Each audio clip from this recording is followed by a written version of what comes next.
straighten this right foot, okay, so meaning they don't turn it out, keep it straight. The fault is, if you were to turn it in the backswing, I'm very restricted in this right hip. It creates a lot of pressure in this knee, okay, so my first incline is to lift up. If I lift up, then I'm going to create a steep downswing transition, okay, so the club shaft's going to be really steep. So what I like to see is, turn this right foot out slightly, maybe about 20 degrees, so pretend the right foot is a kind of at 2 o'clock, and then the left foot's at kind of 10 o'clock. What that allows is it allows the club to travel further on the way back. You're going to create more arm depth. You're going to be able to rotate the club more around your body.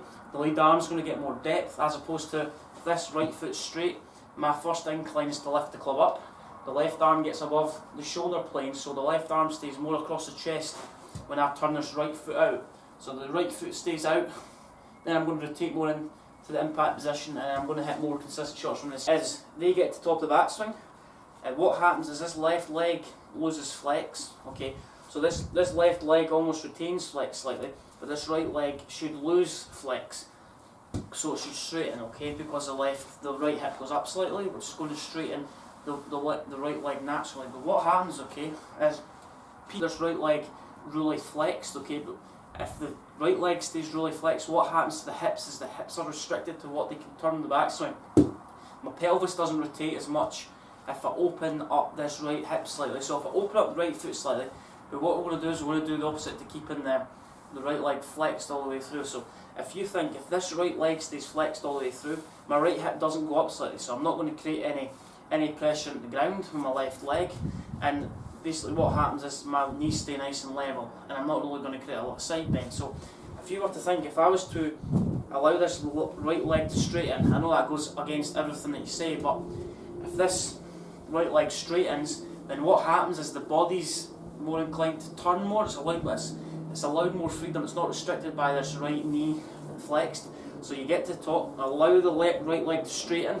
What happens from there is, if this right leg stays really flexed, then I drill to focus on is flex this right leg, take your arms to the top, keep going, keep your lower body stable. My arms can't travel a fair distance, so think about, my arms can only get to about shoulder height. I think if I allow this right leg to straighten, then what happens is my hands can travel a lot further, my shoulders are in a more consistent plane. I'm allowed this right hip to almost extend up the way, and then as I come back in impact, I can create more consistency. That's going to allow our hips to rotate a bit more, it's not going to restrict us.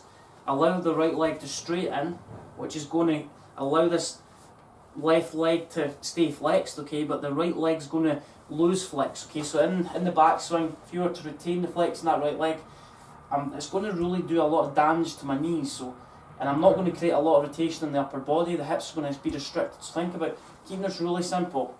Straighten the leg. Feel like you're straightening the right leg on the way back, meaning that the right leg loses flex. That's going to allow the club to travel more further into the backswing, and it's going to reduce the tendency to swing over the top. So if I was to resist this right leg, then my arms don't travel as far behind my body, they're going to stay more in front, then I'm going to be inclined to swing over the top from it, okay? So to create a lot of distance, we have to create a thing called extension, meaning that the chest should point more towards the target. If you are more up to the sky, so if you've watched any of my pitching videos where I said, I suggest the way you keep your feet planted and to shallow the golf club, you have to try and get your chest to reach the sky. It's kind of the same principle here, because if we allow our chest to rotate towards target or chest towards the sky, then it's going to create more rotation and we're going to create more power and more consistency. So think about, if I was to keep my chest fixed towards the ground all the time, then what happens is my shoulders stay nice and level. And if my shoulders stay nice and level, then I'm not going to create a lot of rotation through impact, and I'm not going to create a lot of power. So power comes from this chest extending towards target.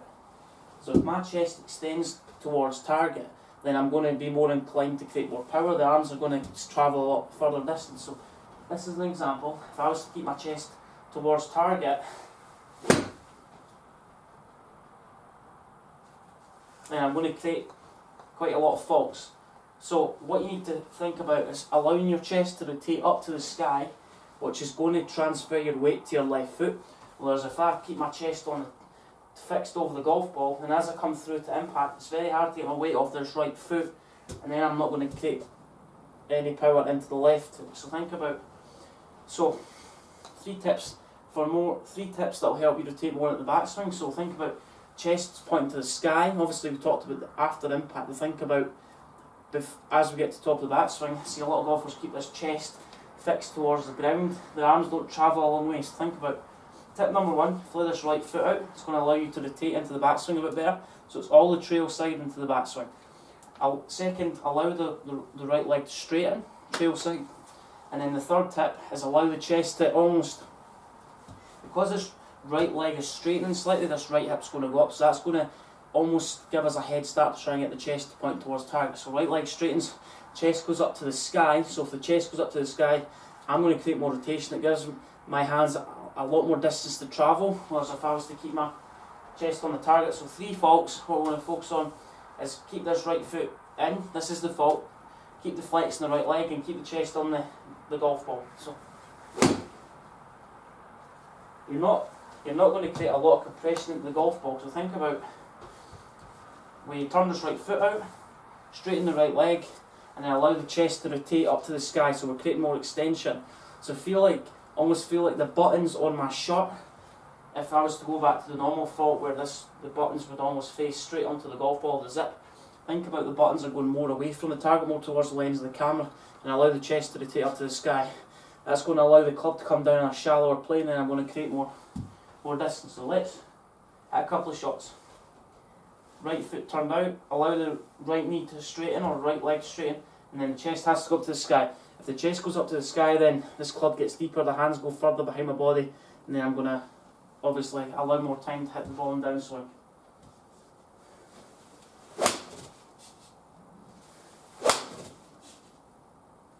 Just gives me so much more freedom to hit the golf ball. Whereas before, if I was keeping flexing that right leg, the club almost stays outside, which is going to create an over the top path. Or if you straighten that leg, it's going to allow the hands to go more inside and create more depth and allow the club to swing from the inside.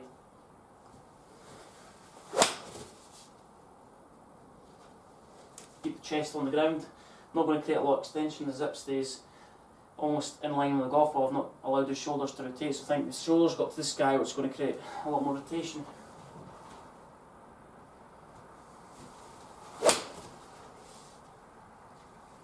Chain reaction. If you do the first part right, turn the right foot out, that's going to allow the right leg to straighten, which is going to create more hip rotation. From there, if I allow my chest to rotate towards target or away from target, the shoulders are going to rotate more and the chest is going to go in my extension.